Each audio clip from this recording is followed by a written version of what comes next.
శ్రవణ్ భార్య కూడా ఉన్నారు. చెప్పమ్మా, చివరిగా చూసినట్లయితే అమృత కొన్ని మీ పిల్లలపై కూడా కామెంట్ చేసినటువంటి పరిస్థితి కూడా గతంలో చూడడం జరిగింది. ఎందుకు అమృత అంతా తయారు కావడానికి కారణం ఏంటి? ఎందుకంటే బాబాయ్ ఏమో బంగారు తల్లి, మా బంగారు తల్లి అని చెప్తున్నారు. కానీ ఆమెమో మీ పిల్లలపై కానీ మీపై కానీ ఆమె చేసినటువంటి మాటల్ని ఏమని చెప్తారు? మాకు మీడియాలో చూసేంత వరకు అమృతకి మా మీద అంత కోపం ఉంది, మా ఫ్యామిలీ మీద అంత పగ ఉంది అన్న సంగతి నాకైతే తెలియదు. అంతకుముందు పేపర్లో మీడియాలో వచ్చినట్టు చెప్పినట్టు ఇష్యూస్ చెప్పిన వచ్చేది ఫంక్షన్స్లో కలిసేవాళ్ళం అందరం. అందరి పిల్లలు, మా ఆడపడుచు పిల్లలు, వాళ్ళ పిల్లలు, మా పిల్లలు, అమృత అందరం కలిసి చాలా హ్యాపీగా ఉండేవాళ్ళు. అసలు ఆ మనసులో ఇంత పగ ఉంది అనేది మాకు మీడియాలో చూసిన తర్వాతే తెలిసింది. నేను అమృతాన్ని ఎప్పుడు సపరేట్ అయితే నేనైతే చూడలేదు. మా ఆడపడుచు పిల్లల్ని, మా పెద్దోడు కూడా పిల్లల్ని, అమృతాన్ని, మా పిల్లల్ని ఎప్పుడు ఈక్వల్గానే చూసాం మేము. ఒక రాఖీ పండగ వచ్చినా మా అబ్బాయికి రాఖీ కడితే అందరికీ సేమ్. కనీసం ఇచ్చే విషయంలో, గిఫ్ట్ ఇచ్చే విషయంలో కూడా నేను ఎప్పుడు ఎవరికి డిఫరెన్స్ చూపించలేదు. అందరికీ ఒకటేలాగా చూశాను. నాకు కూడా మీడియాలో చూసాకే తెలిసింది ఆమెకు మా మీద అంత పగ ఉందని. ఇంకా అప్పటి నుంచి నేను జాగ్రత్తగా ఉండడం మొదలుపెట్టాను. మీరు ఎంత బాధపడ్డారో మేము ప్రత్యక్షంగా కూడా చూడడం జరిగింది. ఎందుకంటే అప్పుడు మొత్తం కూడా తనకి జీవిత ఖైదు పడ్డప్పుడు అప్పుడంతా కూడా కోర్టు వద్ద మీరు వచ్చినటువంటి ఆవేశం కానీ ఆవేదన కానీ అంతా కూడా అర్థం చేసుకున్నాం. మీడియాపై కూడా మొత్తం అసలు మీ పిల్లలు అప్పుడు పరిస్థితి ఏదో ఉండేది? తను జైలుకి వెళ్ళినప్పుడు మీ పరిస్థితి ఎలా ఉండేది? జైలుకి వెళ్ళినప్పుడు పరిస్థితి ఎలా ఉంటుందండి, చాలా బాధపడ్డాం. చాలా అంటే చాలా బాధపడ్డాం. తర్వాత కూడా మేము ఎందుకు అసలు నీ కోపం ఏంటి, మా మీద ఎందుకు అంత పగ అని కూడా చాలా మా వదిన వాళ్ళు అందరు వెళ్ళి అడిగారు. మా వల్ల మీకు జరిగిన నష్టం ఏంటో చెప్పమని కూడా అడిగారు అందరూ. కానీ ఈ రోజు వరకు కూడా మాకు సమాధానం రాలేదు. మా వైపు నుంచి తప్పు జరిగిందా, మా పిల్లలు ఏమైనా ఇబ్బంది పెట్టారా, ఆస్తిపరంగా మీకు ఏమైనా ఇబ్బంది జరిగిందా, అసలు మీకు ఏంటి మా మీద అంత పగ ఉండడానికి కారణం ఏంటని కూడా అందరు వెళ్ళి అడిగారు. నేను పర్సనల్గా మెసేజ్ కూడా పెట్టాను. అసలు మీకు అంత పగ ఉండడానికి కారణం ఏంటో నాకు రిప్లై ఇవ్వండి, దాన్ని మార్చుకోవాలో ఆలోచిస్తాము, లేకపోతే అసలు కారణం ఏంటో మాకు తెలుస్తుంది అని. ఈ రోజు వరకు కూడా దానికి రిప్లై ఇవ్వలేదు. మా వారి ఫోన్ నుంచే నేను పెట్టాను మెసేజ్లు కూడా. అసలు ఎందుకు మీకు మా మీద అంత పొగ ఏంటి, మా వల్ల మీకు జరిగిన నష్టం ఏంటి, ఎక్కడ మేము మిమ్మల్ని ఇబ్బంది పెట్టాము, అసలు ఎందుకు ఇంత పగ పెంచుకున్నారు అని మాకు ఈ రోజు వరకు రిప్లై రాలేదు. తర్వాత బ్లాక్ చేస్తారు. అంటే అమృత ఒక్క దాని వల్ల కూడా మొత్తం కుటుంబం అంతా కూడా చిన్నాభిన్నమైనటువంటి పరిస్థితి కనిపించింది. మీరు బయటికి వెళ్ళినా కానీ, రిలేషన్లో కానీ, బయట కానీ, ఒక మిర్యాలగూడలో చూసాం ఎంత శ్రవణన్నా, మారుతిరావన్నా కానీ అంతా ఉండేది. కానీ ఆ తప్పిదం వల్ల కూడా మొత్తం ఇప్పుడంతా కూడా ఎక్కడికక్కడ జరిగింది. అది మాకు అది వాళ్ళ పర్సనల్, వాళ్ళు మాట్లాడుకున్నారు, వాళ్ళు చేసుకున్నారా ఏం చేస్తున్నారో మాకు తెలియదు. మా దాకా ఎప్పుడు రాలేదు. మా దగ్గర వచ్చినప్పుడు మేము సపోర్టే చేసాం, తీసుకొచ్చుకోండి అన్నాము. మీ పిల్లలు అయితే అలా చేస్తారా అన్నారు.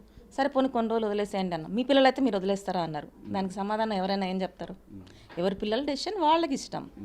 వాళ్ళ పిల్లల విషయంలో ఎలాంటి డెసిషన్ తీసుకోవాలని ఎవరి పేరెంట్స్ ఇష్టం వాళ్ళది, మనం ఎలా ఫోర్స్ చేస్తాం వేరే. అయితే అమృత తల్లి మొత్తం కూడా శ్రవణ్ కానీ అంతా కూడా అండగా ఉండాల్సింది పోయి తర్వాత బెయిల్ రాకుండా చేయడం, ఇప్పుడు కూతురుతో కలిసిపోయి ఉండడం అంతా కూడా మిమ్మల్ని అంతా కూడా ఇప్పుడు బయటపడ్డటువంటి పరిస్థితి. చాలా ఇబ్బంది పెట్టారు. చాలా అంటే చాలా బాధపడ్డాం. ఆ రోజు బాధపడ్డాం. నిజంగా చెప్పాలంటే 8 సంవత్సరాల నుంచి కూడా చాలా నరకం అనుభవిస్తున్నాం. వాళ్ళు చాలా హ్యాపీగా ఉన్నారు. కేసు అయిన దగ్గర నుంచి ఈ రోజు వరకు మేము చాలా బాధపడ్డాం. చాలా అంటే అది చెప్పడానికి రాదు. కానీ నేను మధ్యన వస్తున్నా అని మీరు అనుకోవద్దు. వాస్తవంగా ఏంటంటే ఈ విషయంలో బాలస్వామి కుటుంబం మొత్తం నాశనం అయిపోయింది.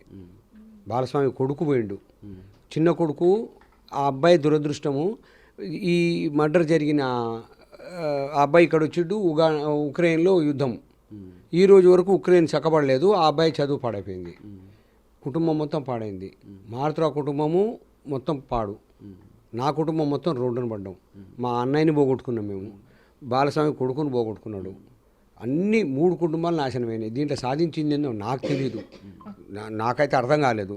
కానీ భవిష్యత్తులో కూడా ఎవరైనా పిల్లలు దయచేసి, నేను ఒక 3 పిల్లల తండ్రిగా నేను చెప్తున్నా, దయచేసి మీరు ఏమైనా లవ్ అఫేర్ ఉంటే, ప్రేమించితే పేరెంట్స్కి ఒప్పించి చేసుకోండి, కుటుంబాలు బాగుంటాయి.